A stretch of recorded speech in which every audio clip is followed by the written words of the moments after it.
So if you're joining us on YouTube Live, you did not miss the introduction. We are beginning the introduction now. So good afternoon and welcome. My name is Lauren Croys, Associate Professor of History of Art and Faculty Director of the Hearst Museum of Anthropology here at UC Berkeley. Along with Lee Rayford, Associate Professor of African American Studies, I'm co-instructor of LNS 25, Public Art and Belonging. Today's event is part of a series of public lectures and conversations organized for that course. In considering public art and belonging, we recognize that this class was organized at Berkeley and still takes place, at least in part, on the ancestral and unceded lands of the Ohlone, the successors of the historic and sovereign Verona Band of Alameda County. I'm zooming to you from my house in South Berkeley, and some of you may still be on campus or in the East Bay. Regardless of where you are physically, we recognize that every member of the Berkeley community has and continues to benefit from the use and occupation of this land since the institution's founding in 1868. We acknowledge and pay respect to Ohlone ancestors, peoples today, and Ohlone futures to come. This lecture series and the course it's part of explore relationships between art and belonging, race and place, history, memory, and the imagining of just futures. As you know, if you're watching this, UC Berkeley has currently canceled or postponed all large events and has asked instructors to move course content online. Today, we're so happy to be virtually hosting this event in collaboration with the Arts Research Center. And next week, we'll be hosting a panel with playwright Dustin H. Chen in collaboration with Theater, Dance, and Performance Studies. In the final week, our students will also present their own public art interventions for campus. As you might imagine, an undertaking of this magnitude would not be possible without generous support. So this course is part of the series Thinking Through Arts and Design at Berkeley, supported by the Office for Art and Design, a campus initiative under the leadership of Professor Shannon Jackson, with support from Paris Coates and Suman Su. A&D connects and fortifies the creative life of departments, schools, centers, museums, and student clubs throughout the Berkeley campus and in the Bay Area in regional collaboration. So I'll say just first a quick word about this virtual format. We're conducting this on Zoom, and we want to acknowledge that Zoom isn't secure or private. It's what the university is supporting during this time, but using it doesn't mean that we don't wish we could be doing anything else. In the past few weeks of online learning, we've been thinking about the resilience necessary to get through the present, but we've also been thinking about the future we want to live in. How can this seemingly sudden emergency bring into visibility a more durational crisis of injustice and inequality? We've been thinking about resilience alongside our shared responsibility to change the existing systems in this world that don't work for most of us. So we're so eager today to have a conversation about art's role in these transformations. So with this preamble, I'll turn it over to my colleague, Julia Bryan Wilson, Professor of Art History and Director of Berkeley's Arts Research Center. Thank you, Lauren. I want to thank Lauren Kreitz and Lee Rayford for initiating this class, which I think is really a tremendous opportunity, and also for the invitation to cross-promote something with the Arts Research Center. And I want to mention that the Poet Laureate Joy Harjo will be reading next week on Earth Day, which is Wednesday, April 22nd, in conversation with Beth Piatote, who teaches in the Native Studies Department here at Berkeley. So that's going to be you'll see links for that if you look at the Arts Research Center website. I also want to say that we're having an initiative right now called Poetry in Times of Emergency. We never could have imagined how relevant, timely that would be when we decided on that theme. And there will be pop-up events around readings from our fellows also, and you can check the Arts Research Center website to look for those. So it's my great pleasure and honor to introduce our guest today, who is Cannupa Hanska Luger, a multidisciplinary artist and activist who was born on the Standing Rock Reservation. He holds a BFA in Studio Arts from the Institute of American Indian Arts and is one of the most incisive makers engaging with craft histories, with Native histories, and also with the future of both craft and Native aesthetics, and with issues around publicness. In my opinion, he's one of the most important artists, I think, working today. Through monumental installations that incorporate ceramics, video, sound, fiber, steel, and repurposed materials, Luger interweaves performance and political action to communicate stories about 21st century indigeneity. His large-scale beaded piece in tribute to the many missing and murdered Indigenous queer folks, trans folks, and women shows that you don't have to be a cisgendered woman to be a feminist. And I think of this piece as one of contemporary art's great feminist monuments, and we'll be hearing a little bit more about that project. He also provokes diverse publics to engage with Indigenous peoples and values apart from the lens of colonial social structuring. His work is in many major public collections, and in 2018, he was the inaugural winner of the Museum of Arts and Design's very prestigious Burke Prize. And then because he was the winner of that, part of the structure of that award is that the winner serves on the jury of the next prize. And that's how we met, because I was also on that jury. And it was one of the, sometimes when you're on a deciding to give a bunch of money to people, it's really a fun thing to do, a fun task. And the jury, we happen to be just really super aligned in our kind of vision and our ethos. And so it was a super huge pleasure to get to know him in that context. And I knew immediately that I wanted to invite him to campus. And of course the virus intervened, so he's not physically with us, but I'm super, super happy to introduce him virtually to everyone in the class and who might be watching online. So welcome, Cannupa. Hello, everyone. Dotcha Maragua, Dishkag Nahudosha, Nitwe Hudosha. I am Cannupa Hanska Luger. I am Mandan Hidatsa Arikara. This is where I'm enrolled. My father is also Lakota, and I was born on the Standing Rock Reservation, as was said. So I thank you all for joining us today.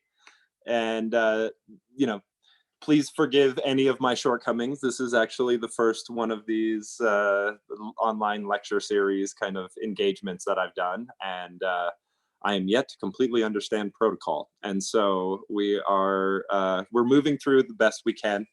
And yeah, I just want to say thank you all for joining us here. So I guess I guess this is how it begins.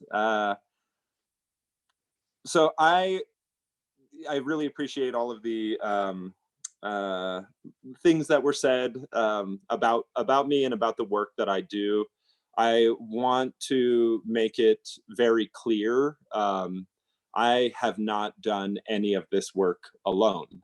I have definitely benefited from being a face to these projects, but they're socially engineered projects. It takes a lot of people in order to produce any of this work. And I think chronologically, I want to invite you all to talk about the artist as bridge builder, a social engineer.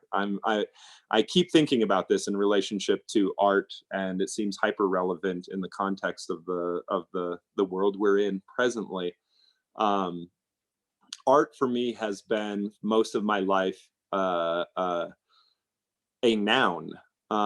It existed as a noun. It existed as an object, and but I had a really hard time believing that that's what art was. I truly believe it as more of a verb, more of a practice, more of an action. And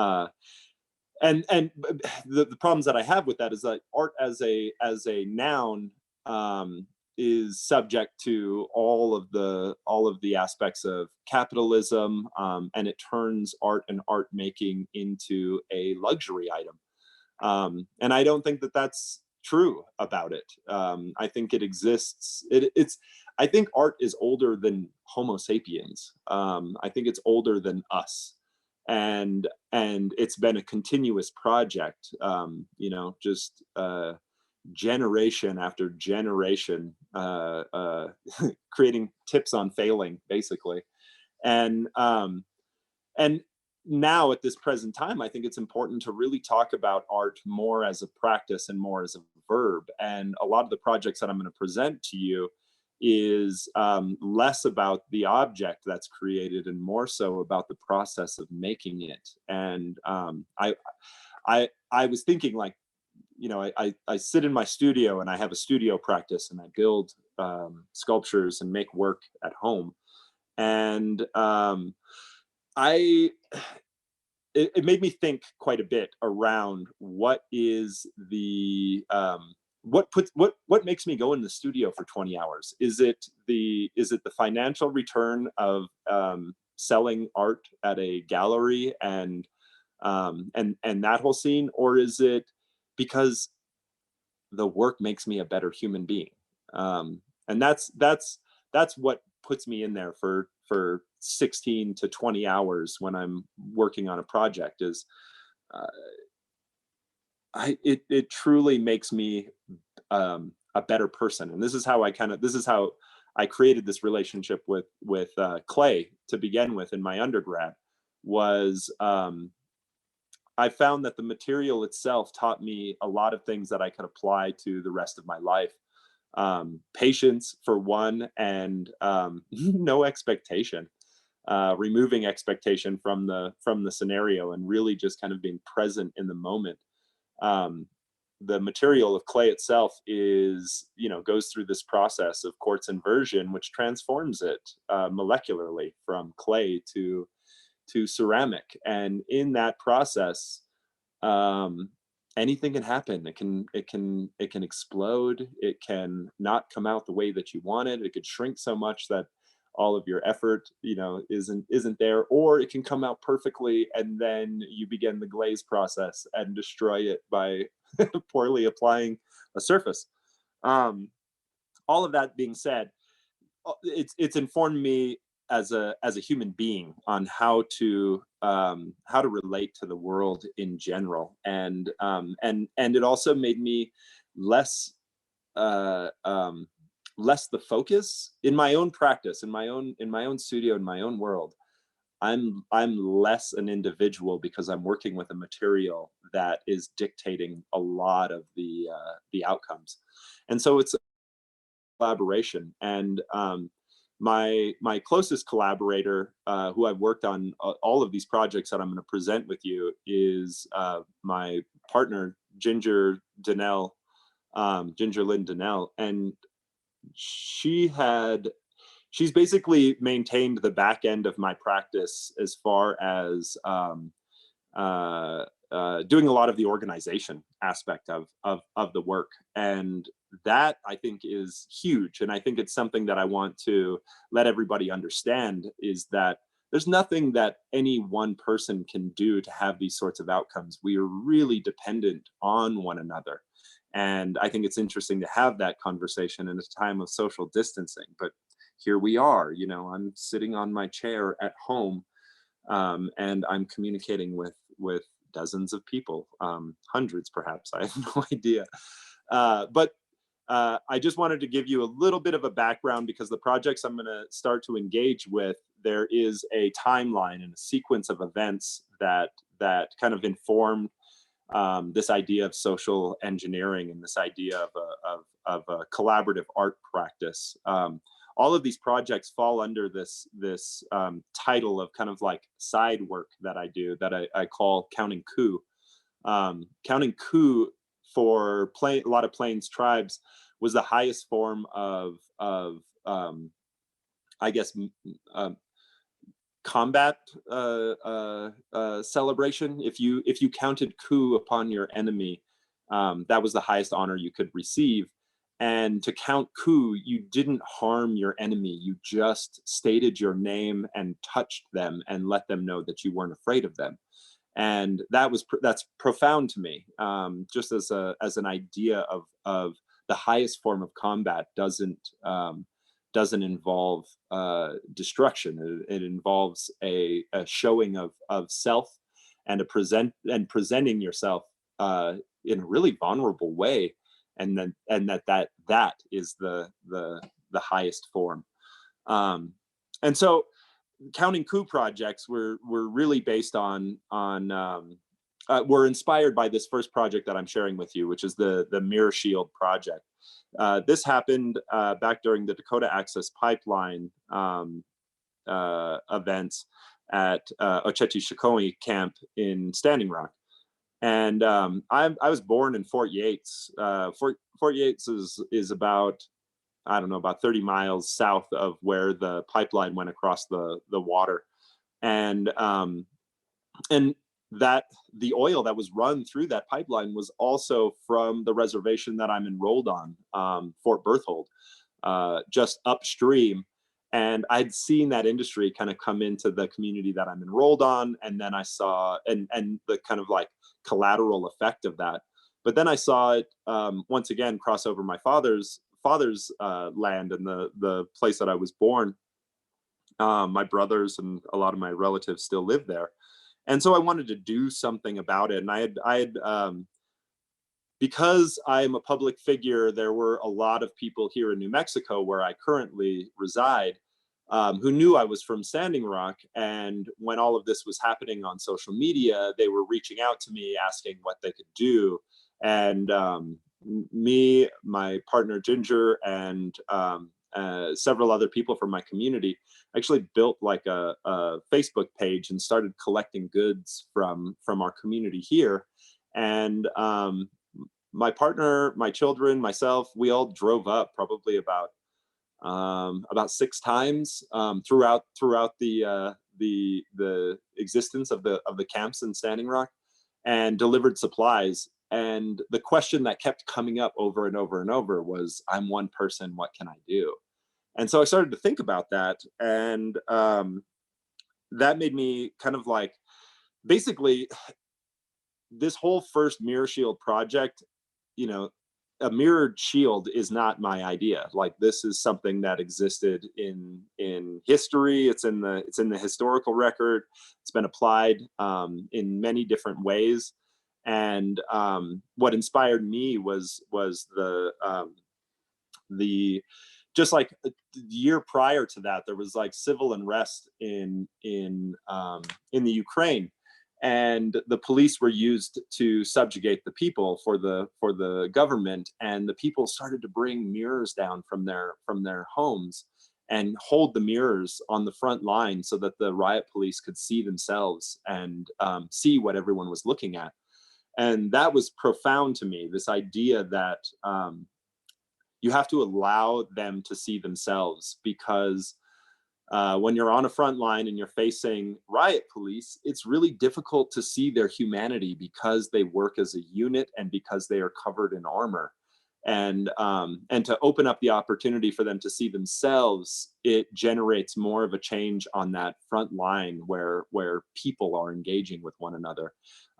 It rehumanizes that space. It really, I mean, it creates a line that doesn't divide but unites, which I thought was really beautiful. In context to Standing Rock, the brutality was so high that I couldn't imagine bringing mirrors to the front line, because unlike the Ukraine, where most of this protest happened in civic urban settings, this was happening out on the plains, and there was no third party to bear witness, really, for the most part. And I imagined that a mirror would end up just injuring the people who are holding it. So I just drove to the largest box store that I could find that sold hardware, and tried and took $60 with me to figure out what could I build for $60. What could I create? What could be made? And I was thinking about this mirror. So like, how could I build a mirror out of material that's cheap? And aesthetically, the single object is not that impressive, but the application of it is kind of like the highest form.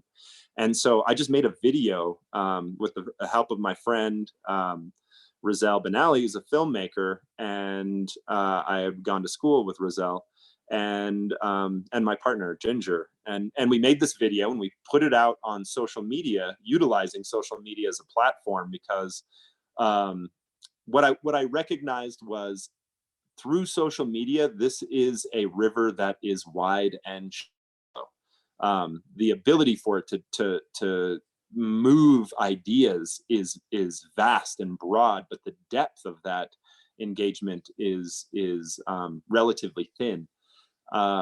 So I created a prompt for people to participate, so that they could engage with their bodies and actually make something, create something that's larger than themselves, something that's collaborative, something that I think everyone wanted to do, but didn't know how to, or what was the right thing to do.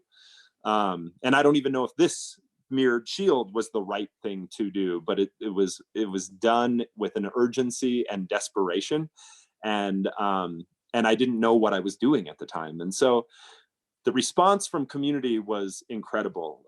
The amount of shields that arrived, the folks who participated in the project, my friend Rory Wakemup from Minneapolis. I also went to school with him, but he organized in Minneapolis for like 500 shields to be made in like that meant in 5 days. It was nuts, but the community came through. There were shields that came from like all over the country, and there were, you know, there was this 8th grade class in Oregon that made shields, and they wrote on the back of them like prayers and messages to the people who would hold it, who would hold the shield, so that they could see that other people were supporting them. And none of that was in the video that I made. You know, this was an open source project, and the response from it was allowed to grow and become something, which I thought was incredibly beautiful. And I have a hard time actually even like presenting this work because I don't feel like it's mine. I don't feel like it's, I don't know how to like take praise for it, because it was the effort of so many people. Even the idea itself is so simple, and also cannibalized from the you know, historical record. Perseus slaying Gorgons with mirrored shields. There was like this idea had already existed, but so how it came and how it developed was what really inspired me to recognize that there was something in this form of art making and collaboration that started to change the way I thought about art, or at least how to engage with art. I was like, wow, this is a way that I can share what I actually think art is. Art is a verb, and it's a practice, and it grows, and it's alive, and it's in flux. It's changes, you know. And the broader the application of that, the more variety comes into it, and the better the idea and the design comes out of that. And so, with that being said, I want to move on to the next project. That was the Mirror Shield project, and that really kind of like inspired all of these ideas. So the next project that I want to present to you is actually it began. This is the Missing and Murdered Indigenous Women, Queer and Trans People bead project. The object that comes out of this work is a piece that's called Everyone. And this whole project began as an art exhibit, actually, that I was trying to figure out how to curate an exhibition as an artist. And as a native artist, when you're engaging with most institutions, you are you have at the time that I had done this, and from before then, if you were to present at a major institution or museum or something along those lines, you were relegated to a native art exhibition where it was just you and other native people presenting work. And it removed all possibilities of intersection. Like, true, we could recognize and create work intertribally, and have that conversation. But for the most part, you know, for native people, there's no like single diaspora. We are so many different cultures and so many different languages, but whenever we're presented on at an art level, it's under the umbrella of a native art exhibition. And so I wanted to challenge that. And I wanted to really actually talk about indigenous ideas around relationship and kinship and communion. And in that, you have to create intersections. And so the project that Everyone came out of was an exhibition that I had curated called Lazy Stitch. Lazy Stitch is a style of plains beadwork that is considered traditional, but we didn't have access to beads in the way that we did, and we weren't subject to these external ideas of what traditional is and what customary is. And so when the material came, we killed it with beads, and the work that came out of it, the style that I'm familiar with, is called lazy stitch. And you chain together like 5 to 10 beads depending on their size, and then applique them down in these strands. And each one of those strands is actually really similar to our customary practice of quill work, where you use porcupine quill, dyed porcupine quill, to create these little strands. But the reason I called it lazy stitch is because I wanted to curate an exhibition where I was working with people outside of my relocated exhibition space. And so I worked with older people, younger people, people more queer than me, people more African American than me, people who are all of these different demographics, but all have these intersections. And so with that, I thought we were like that single strand of 5 to 10 beads that could be tacked down. It doesn't make much sense in that pattern when you look at it in those small 5 to 10 strands, but when you relax your gaze and you see the overall image that is created, or the overall idea that's created, something profound happens. And so this project was in collaboration with a queer artist from Canada, Kaylee Spitzer, and Kaylee, the data set that we were working with came out of Canada. So in Canada, because of the Truth and Reconciliation Act, they started gathering data around missing and murdered Indigenous women, and the effort to gather that data, because of as problematic as the Truth and Reconciliation Act could be, it actually gave grassroots organizations teeth to gather this data. And so they had a large number of 4,000, but it was so round and so complete that I questioned that data set. It couldn't be exactly 4,000 at the point of tallying. And so my question is, if 4,000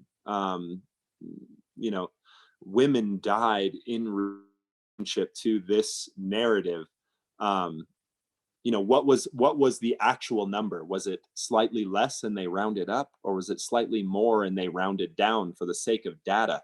And that idea was difficult, because I understand the power of data as far as its ability to create safeguards and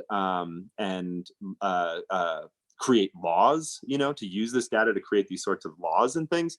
But the act that is murdering Indigenous women at a level of I consider it a matricide. I consider it the effort to remove the mother, the core of Indigenous communities from our communities. So it's not a question of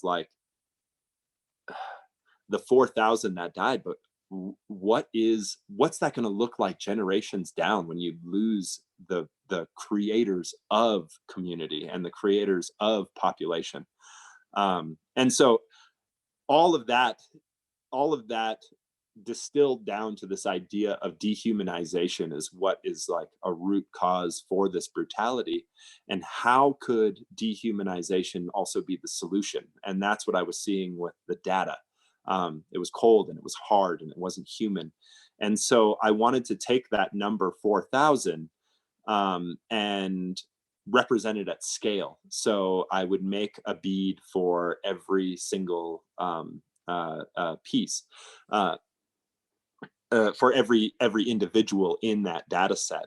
And I started the project with Kaylee. Kaylee produced the photograph, Sister, and I reproduced that photograph in large scale beads. And I started the project alone, and then remembered the power that that the mirror shield brought to this idea, where I spent 3 days rolling beads, and they were hollow construction bead forms. And I was rolling them in my hands. And as I was doing it, I was saying to myself, this is already too many. This is enough. And this has to stop. And I would repeat this with every bead that I would make over and over in my head, as a sort of prayer or mantra or whatever repetitious practice of creating an intention would be. And 3 days in, I had only produced 66 beads. But what I experienced while producing those beads was, um, a lot of it just goes back to like accountability. As I was making those beads, I was looking at the data and I was running the data over these different maps. And there was a direct correlation between extractive industries and the disappearance of indigenous women in Canada. And I knew that that was also true here in the US, in Central and South America and Africa and Asia, everywhere in the world that there are indigenous people and there is a resource to be extracted.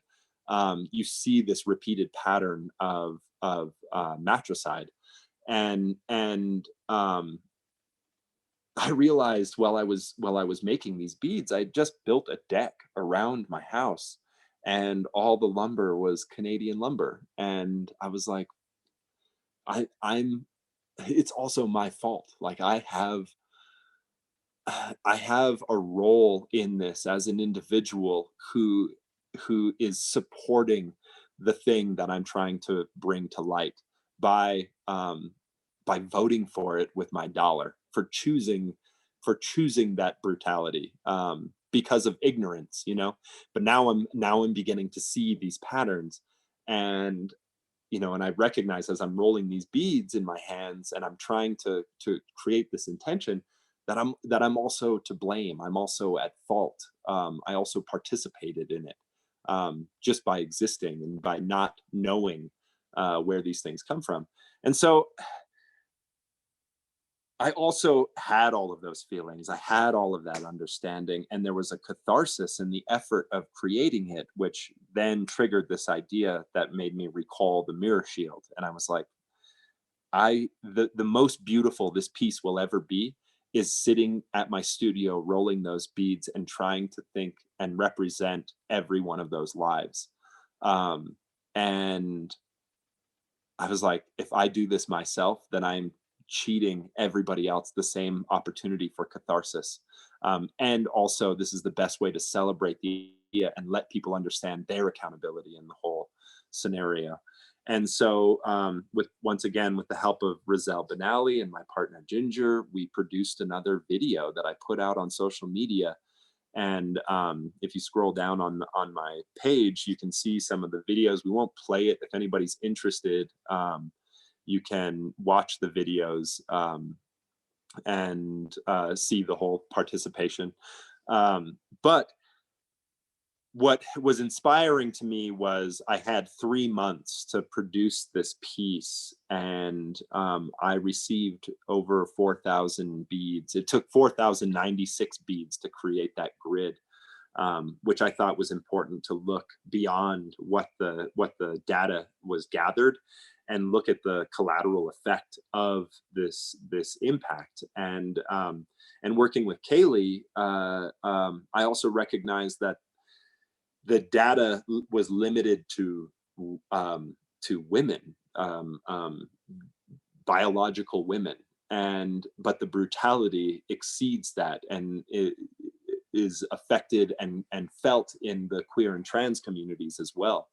And representing this larger number and presenting this work at that scale, what we see in front of us here is 4,096 beads. Each one of them was rolled by somebody in the community, and for the most part, I received boxes with like 25, 30 beads in it. And what happened was, in small groups around the country, people at kitchen tables, or there were dozens of institutions, there were hundreds of people who participated, producing beads, and in a short amount of time they produced this object, the object everyone. And I presented this work initially at the exhibition Lazy Stitch, where there were other collaborative works. Oh, that was one thing I didn't mention. Lazy Stitch was the way that I figured out how to curate a show as an artist and engage with all of these different community members was through collaboration. If I collaborated with an artist, then the exhibition would be curated through that collaboration. And so this was the collaboration that I did with Kaylee. She produced a photograph, and then I reproduced that photograph with the help of like I said, hundreds of people and dozens of institutions. And the beads came in these small boxes. And one of the things that was a surprise in this effort of doing a public collaboration where I share the process rather than the object specifically, was that in those boxes also came letters, and they weren't addressed to me specifically, but they were just letters in these boxes that said, you know, we produced so many beads. These are the people who participated in the project. And one of these beads is my auntie or my sister or my mom. And so I got a direct kind of like connection to the scale at which this has affected each community and individuals within that community, and that there was catharsis in the effort of trying to have them be represented in this project. And now this object, everyone travels around and goes to different institutions, and we put the piece up and we show the work, and people experience it who no longer are experiencing it as a process, but are now experiencing it as an object in an institution. And every time I've exhibited it, I've also there seems to be somebody who shows up there who's like, I made one of these beads, or me and my family, you know, produced.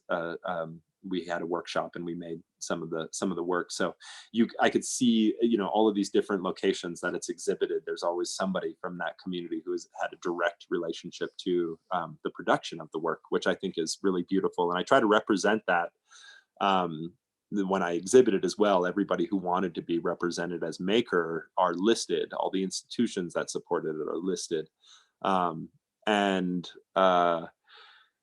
The challenge for me as steward of this work is there's kind of like a dark irony that my friend Jesse Hazlip, who was one of the other artists who I collaborated with in Lazy Stitch, he brought up this idea that just kind of shook me and continues to shake me as I exhibit this work. And what it was that as this data set represented as an object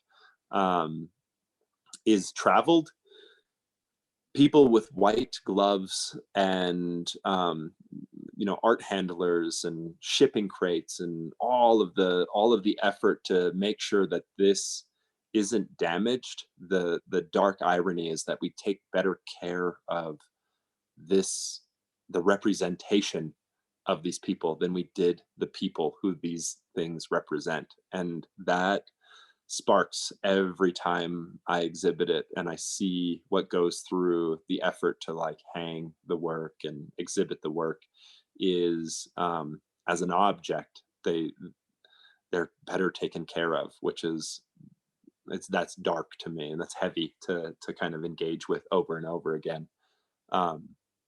But this is the effort of, you know, stewardship and traveling. And like I said, I didn't create the work alone, and the weight of actually exhibiting it is also not entirely on my shoulders, and there is good that comes out of that, and so I'm happy to do so, even though I struggle with it.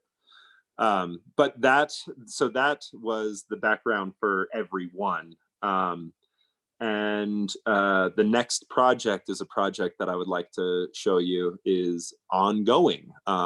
It was supposed to be finished up April 20th, but it's called Something to Hold On To. And this one is once again looking at data sets and trying to produce a bead to represent bodies found. In this project,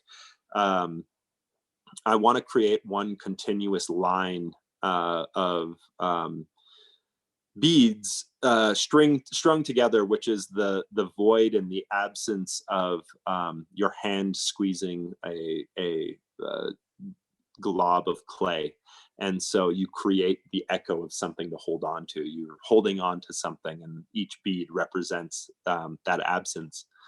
And once again, I created a short video that I could use on social media to share it. This project was to be exhibited at the Mesa Art Center in Phoenix, Arizona, or technically Mesa Contemporary Art Museum, Mesa Art Center in Arizona. And we were looking at data sets around the overall exhibition is called Passage. And it's collaborative, and I'm working with a bunch of other artists on the process. Two of which are Tohono O'odham. No, excuse me, three of which are Tohono O'odham, which has a reservation on the U.S.-Mexico border. And the data sets that we're looking at are bodies found on the U.S.-Mexico border for the past 20 years. We're trying to reach the data 7,209, which is what we have as data, but it's recognized as grossly underestimated. And so we also were looking at a global number from 2017, I believe, which was 25,000 bodies found seeking asylum or seeking refuge globally. And so I wanted to do a project where we created these ideas of something to hold on to. And the deadline was April 20th. Everything has been moved back from the coronavirus, so there's still opportunity to produce this work. I've done several workshops at different institutions, but there's also you know, on my website, there's, and on my social media platforms, there's directions on why and how we're producing this work and where to ship them to. This is the first project like this that I've done that's actually had institutional support. And so so it's a little bit different for me. It's interesting. There, you know, in this project, there is a registrar that's involved, whereas with the last project, I had, you know, a lot of help from the Institute of American Indian Arts, where I fired a lot of the beads, and I just engaged with a lot of the students to help community groups on campus to help me produce the go through all of the beads and sort them. The number on this one is, you know, probably double of what it could look like, but I like the idea of I wanted to string all of these beads together in one continuous line, because as Americans, or as most people who travel around the country or around the world, the idea of a border is a 20-minute wait, 45 minutes tops.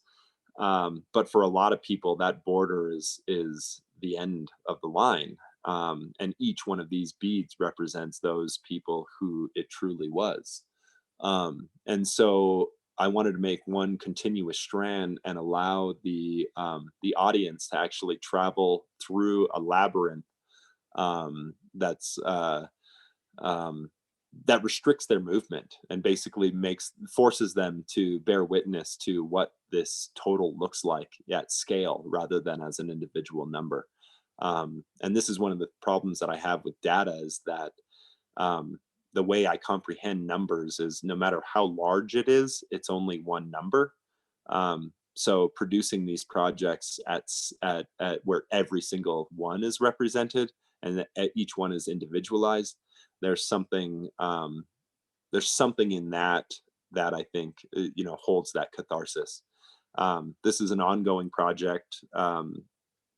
There are, I have no idea how many of these beads are here or at Mesa, because I haven't had the same direct relationship to it as I did with the previous projects. But I'm interested to see how this unfolds. This exhibition has been kicked back to I believe September, for the opening. So there's still time if anybody's interested in participating. Like I said, for the most part, these projects happen in kitchens and in small spaces. They can happen by yourself, and you can ship them to wherever if you can get a hold of material. And I think for the most part, this is, I'm presenting this work and these ideas as a way to share art as a verb, and how to engage with community and allow the sharing of production, the process of making something, art as a verb rather than the noun that it will exist as. This particular project, none of these beads will be fired. This was one thing that I learned from doing the previous bead project. The stewarding of that object, I thought was troublesome, as far as, because it represents lives, and lives lost. There's a strange magic in that I didn't want to, nor did I really feel like I had the capacity to carry all of these lives on and forever. And that's one of the problems that I see with the material of clay, is when you fire it, it becomes something else. And that something else I'm hyper aware of will probably outlive me as an individual.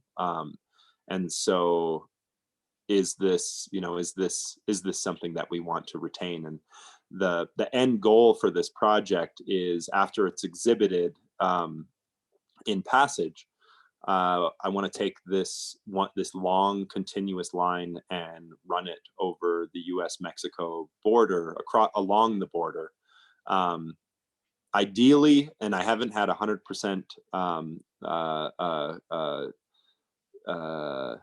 commitment to that, and there's a lot of work and protocol around doing it, but ideally we would do it on the Tohono O'odham Nation, just so that this generation that grew up with this heavy border experience can also see a line that will disintegrate. So all of these beads are unfired, and will return back to earth and clay and disintegrate and leave no trace of the wall, the line, the border, just to reinforce this idea that there has never been a human-made line or wall that lasts in any way, shape, or form. And you may experience it for a whole lifetime, maybe several generations, but eventually entropy takes over. So if I could inform a whole generation of people and see this idea of a line disintegrate, hopefully there's catharsis in that as well. So after the exhibition, all of these beads will be strung somewhere in the desert there, and allowed to represent a line that will disintegrate. So that's kind of the basic of the background and the practice. I think at this point of social distancing, one thing that I would really be interested in is an opportunity for Q&A and engage as close as we can through these different screen interactions. So thank you all for allowing me to long wind my experience, and also know that it is only a fraction of what that was. It's ongoing, and it's continuously evolving, and will continue to be in a beautiful way, hopefully. So thank you all. Usually we would clap and we would say thank you. We can still say thank you. So one thing we've been doing, that was really beautiful. Thank you for sharing both your work and the thinking that goes on behind the work. One thing that we've been asking all our speakers, and you've reflected on it a little bit, thinking about your collaborative process of making, also a collaborative process of exhibiting, the way you're thinking about art as a verb. do you have a definition that you think about in your head when you think about public art? And we also wonder why you think it's important now, or what the challenges even might be. I was thinking about your workshops, which are so beautiful, but like everybody's so afraid to be together to like touch the same thing now. Trying to figure out if we get back to that, or if there's what the power in that really is. If you have, if your thoughts are changing on that. Yeah. Well, I think in relationship to these projects, like I said, they don't have to happen in large groups. They can happen in these isolated experiences. And what is shared is the overall vision and the project, you know? And you also feel like you're a part of something when we can't be close to each other, you know, which I think is important. How and, you know, how or why is social art? What was the first question? Why is social art or We were just say it wondering again? how you define public art. So our class is called Public Art and Belonging. Right, And we've right. had people who define public art very differently. So Yeah. do you think through what each personal definition can be? Well, I'm trying, honestly, I don't have a really strong definition because I'm trying to understand it myself right now. Like, I think of these projects that I'm doing, and this is like, I'll do the project and then I try to describe it afterwards, you know? This is pretty much how I've done my entire artistic practice is like, I'm making a thing, I'm in collaboration with the material, I don't sketch, you know, I just make until something kind of comes out of it. And then I figure out how to defend the choices that I made by not making any choices, you know, just working. So in relationship to that, what I see is there is a, you know, once again, going back to the historical record of like artists and public art and making, there's something fluxist about this, you know, where you create these prompts and people participate in making something, you know.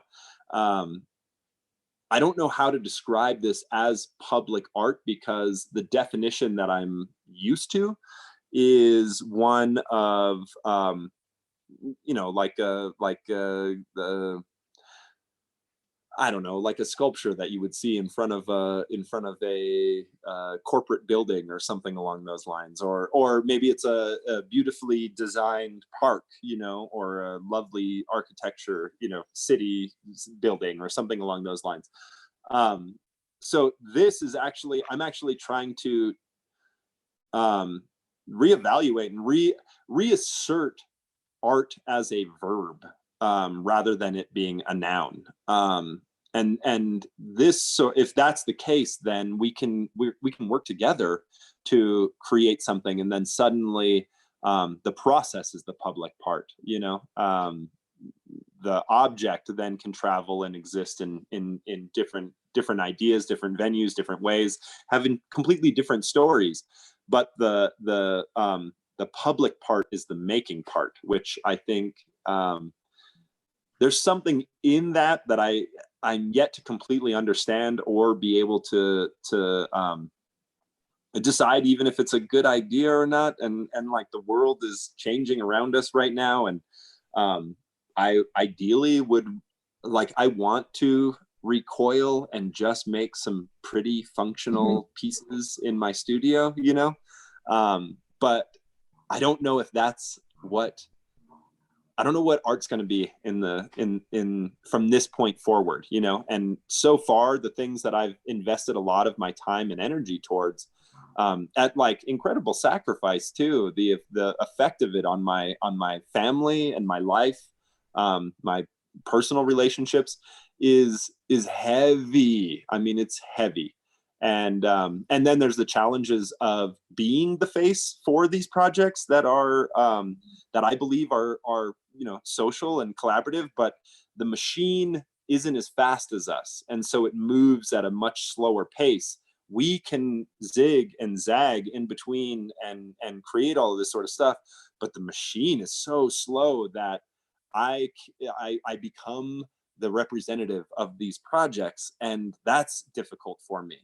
It's difficult for me to be celebrated as an individual doing work that is so collaborative. And then I recognize, you know, the irony is that this blade is double-edged, because of that, whatever celebrity or privilege. I mean, it's incredible privilege that is presented that I have. And so the question is, what do you do with that privilege? The machine wants me to use it to celebrate myself and blow up, but I also think that privilege, if you can weaponize that privilege and actually use it to engage with people outside who don't have the same level of reach and grasp, then you can start to amplify all of these different things. But the irony is then you get celebrated for doing that. And it's like, no, this is a bunch of people working together. We're just trying to use me as a platform.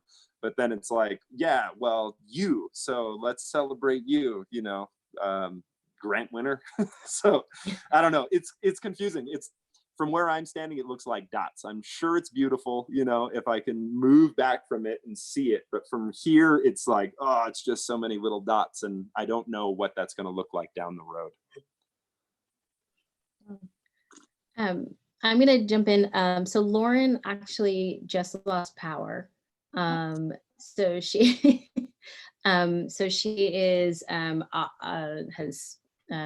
is off our Zoom right now, and she apologizes for that, especially in the middle of you answering her question. But I wanted to follow up on that, because over the course of the semester, we started our semester with Paul Farber from Monument Lab, who really emphasized process as part of, as a way to, as he said, unfreeze the monuments. And I think what's powerful, or the sort of through line, right, is certainly the question of process and of collaboration. But I think also what's key is that, Monument Lab is very specifically interested in, if not the kind of what the sort of the big piece of corporate art in front of the, whatever, building. America. Right, exactly. But it's in, it's sort of that kind of statue, the idea that like we have to memorialize some great events. And I think what's really powerful about the projects you've presented for us today are about kind of challenging the violence of abstraction, and the kinds of, the violence, that abstraction of ongoing events, really the kinds of damage that it causes, the kind of pain and trauma to in events that aren't over, right, that are ongoing. So how can the challenge of even trying to memorialize something that that's not finished, right? Right. And so, one of the questions from our students this week is also thinking about and thinking specifically about the violence of abstracting, of gendered abstraction, right? And so from one of our students, Vandita, has asked how you would describe your artwork in challenging gender norms that are so prevalent, and how to make gender violence, which is so often hidden from the public and is categorized as a personal issue rather than a societal issue. What are the challenges you have faced specifically in sort of intervening in the violence of gendered abstraction, if that makes sense? Mm-hmm. I mean, I think I am a cis male, I'm violent, like I think what we need to recognize first is how accountable we are to these things. We can look at them on these, broad strokes, the 3-inch brush of what this is as like a societal effect. But we also have to recognize what we are, how we benefit, and how we've perpetuated that violence as well. I have done it. I am not clean from this. I am stained and I am dirty from it, and I try to wash my hands, you know, but I think I don't even know if I'm trying to wash my hands. I want to show everybody, you know what I'm saying? Like, look, I'm also the problem, you know, like, I'm not a solution. I'm in process right now, you know, like there's no, yeah, it's tricky. It's tricky, doing all of this work and then recognizing all of the benefits that you have. I mean, some of that privilege, that I spoke of also has a lot to do with gender violence. Like, I am a male. I am, a cis male. You know, there are things that without my, there are things that I did not choose when I came into this world that I have bestowed upon me, just by how I am in the world, you know, and a lot of it is benefit through that violence, you know. So, and moreover, I perpetuated it in my life, you know. I have been patriarchal, you know. I have been I have been a captor, you know. I have kept the women in my life in roles that were societally normal, and I didn't realize I was doing it, you know. And then you learn that you had, and then you do it anyway because it's so easy and it's so simple, and the machine moves that way, you know. So it's a process, you know. It's been hundreds of years to get us to the point that we're at right now. It's going to take a long time to get us some sort of reciprocity, you know, around that. But I think recognizing it on yourself and at an individual level, you can at least, I can't tell you what I do is right. You know what I'm saying? And I can't be a role model for you, because we all experience this stuff differently. And so how do we move forward, with accountability, you know, and how do we build integrity within that, you know? And I think publicly saying, you know, like, I'm stained, you know, and I'm sorry, you know, and that's not enough. But it's where I can start from, at least, to start to heal this and actually produce, agency for everybody to engage with it, you know. So, you know, beyond that, I don't know. I'm just this guy. I have a question from someone who is watching on YouTube, if that's okay, Lee. Yeah, please. Which is, I really appreciate your examination of process in art. Have you found yourself struggling with the commodification of the art object? I haven't found myself struggling with it, you know. Like I said, it's weird to me. I am so invested in the process of making things that I have I don't have a whole lot of sentimentality around the objects that are produced from the work. Some of the projects that I've represented in this are only an aspect of my practice. You know, the Counting Coup projects is something on the side, something that I do with many people to make work. But I also have like an art practice, an object making, you know, practice in my studio. And I work with a gallery, to move that work, you know. I like the process so much that the object that's left over is a byproduct. It's the remnant of the process. It's the remnant of that experience. So yeah, I mean, I have trouble with it. I have trouble with the fact that it's engaged in a, toxic, capitalist industry, you know. And so some of the projects that I do, my work is hypocritical and contrary to it, to the project ideas. But I also live in this society, and so I have to feed my children, you know, and create shelter, all of the basic needs that we have. The social collaborative work doesn't support me. You know, it doesn't support me as an individual because so many people are participating in it.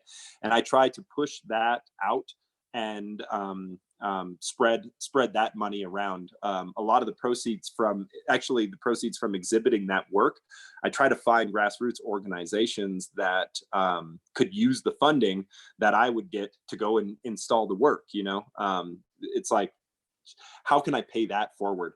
The only way I can do that is if I participate in this machine that exists. And right now it's weird. I have no idea what it is. My work exists as these crazy luxury items that most of my peers can't afford, you know, and that's strange. That's a strange place to be. And yeah, I have problems with it, but I try not to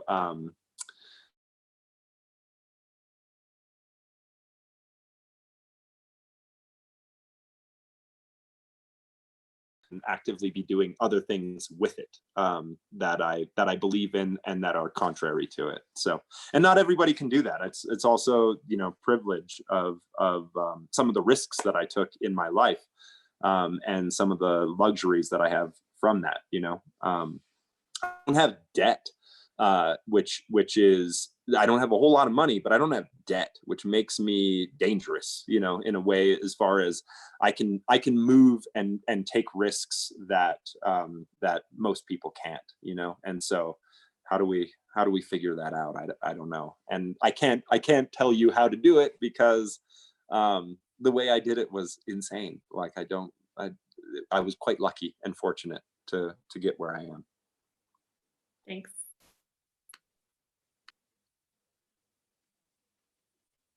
I was going to ask one of our students, Ninel, Ninel, are you there?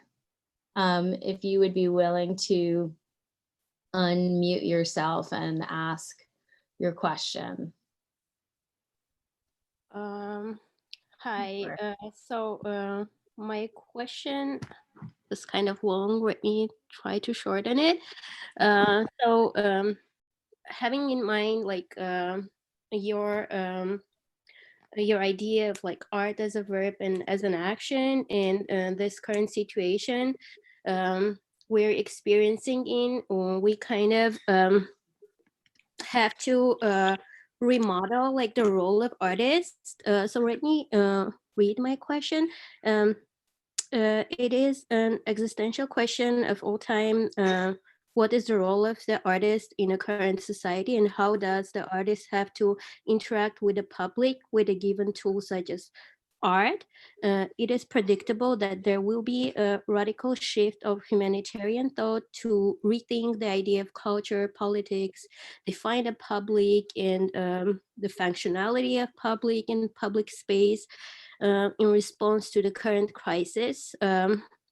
It is clear enough that we cannot continue to live as before, and there is a need of a new ideology in very primitive level of human and nature. And you as an artist, and having in mind that like you do the social collaboration and work with indigenous communities, in what ways this change of the role of artists should occur in order to reduce the steep socio-cultural divide between the modern human and the nature? Yeah. Thank you. That's a good question. That is a good question. And it's something that's also, I think about all the time. I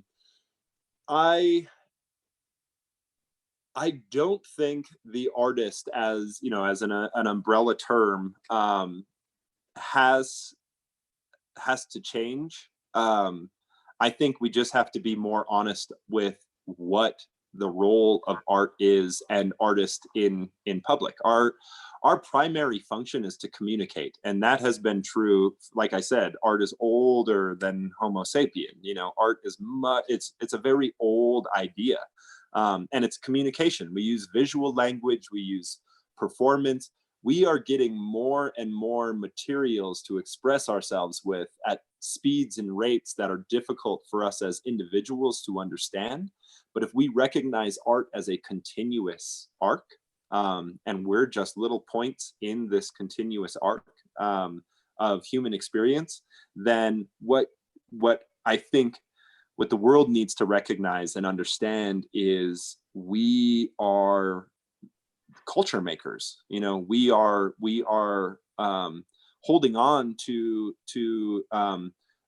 a really precious gift that generations before us bestowed, and it's branched in so many different beautiful ways that if we don't figure out where we are in time, and celebrating all of the failures and the successes of the generations before us, then we lose. And I think the commodification of art has done a big disservice to art and artists in general, with their ability to, it's celebrated individuals and not the practice that has been passed on for generations. And so when a great artist dies, so too does all of that work, or it exists as, like, you know, these little monuments, these little celebrations of this individual. But we're older than that, and we're smarter than that. And if we celebrate the individual, then we undermine our ability to communicate and share ideas. You know, that's the artist's primary role, is communication. And so if we limit that to just everything that I've experienced, then we limit that to, like I said, generations of influence and inspiration. There are visual languages that I draw from, that are customary to my people from way back. And those are beautiful technologies that were, you know, at the point of contact, relegated to a primitive idea, you know, and so they weren't celebrated and they weren't allowed to move through new material and material science in general. We can communicate in such incredible ways. We're in the middle of a pandemic right now and we're having this conversation, you know. It's amazing if we consider what, if we don't limit what art is to it being a noun and definable, you know, to it being a process that is moving in all of these different ways. You know, I hope as things change, as they will and do, the role of art has been the same throughout that entire arc. We are culture bearers, we are creators, you know, and we need everybody else to participate. Otherwise it's void, you know. You can't communicate in a dark room, you know, to nobody. That's not communication. You can have wonderful ideas in that space, you know, but it's all theory. It doesn't mean anything until it's put into practice. And practice is the thing that I think is what I challenge the most with in my studio, because it is introspective. You know, I can come up with all of these theories, but like, how do you apply these ideas? You know, what's the practice of it? And so that hopefully is what, I mean, I don't know, I know I went all sideways from your question, but at the root of it, I hope that kind of like informs this idea. I don't think art or artists have to change. I think the whole mechanism around the celebration of it has to change. And we're seeing that right now. As funders and donors and economics collapse under that, guess who doesn't stop? We don't stop making work. You know what I'm saying? Like that's it.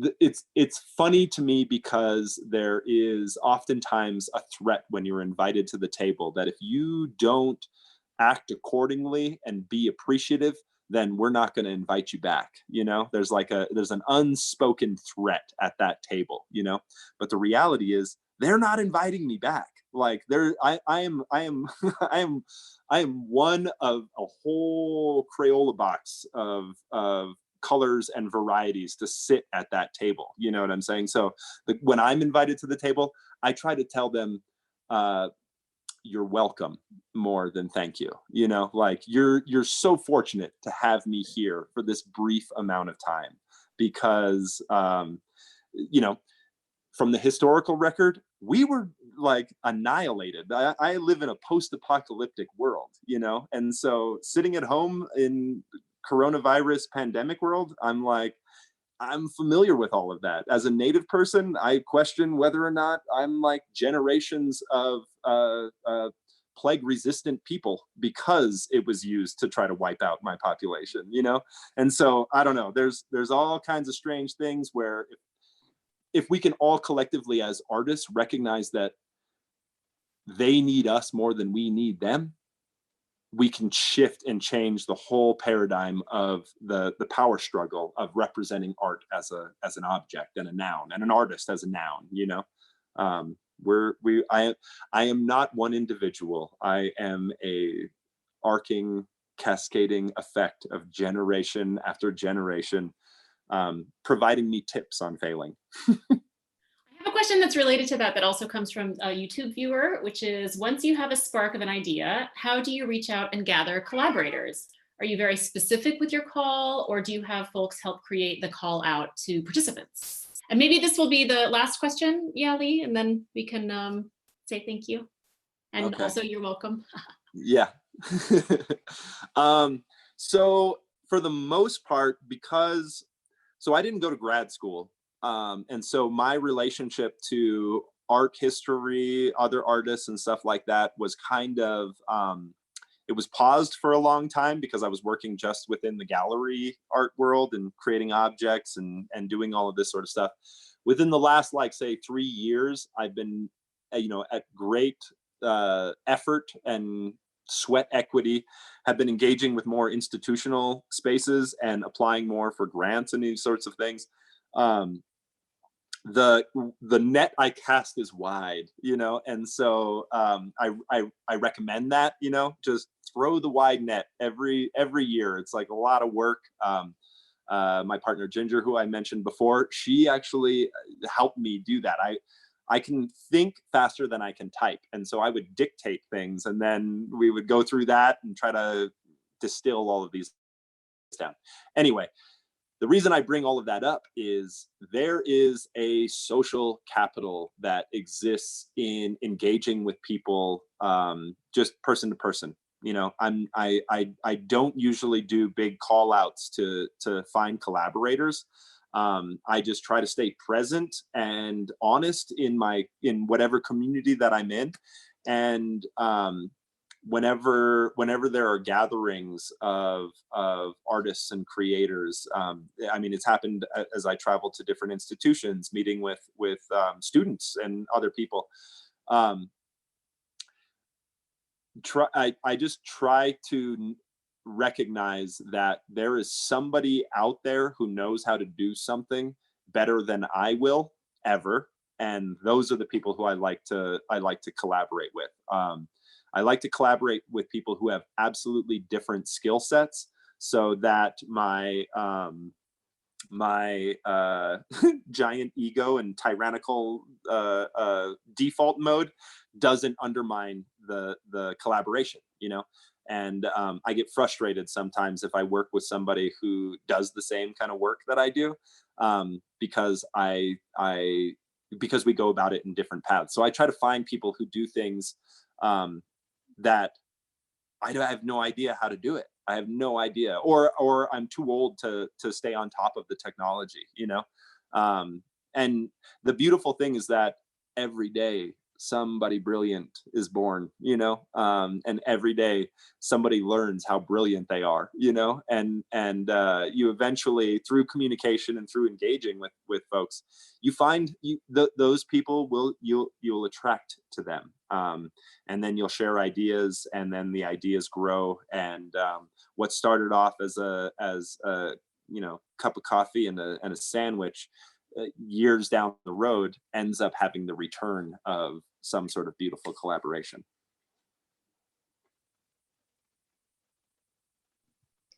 Well, thank you so much. We are very fortunate to have you with us. I just want to again thank you for just making the time, and really kind of it's really inspiring. I think we need these reminders, right? That that we've been making. Many of us have been trying to make a new world for a long time, and so that work doesn't end.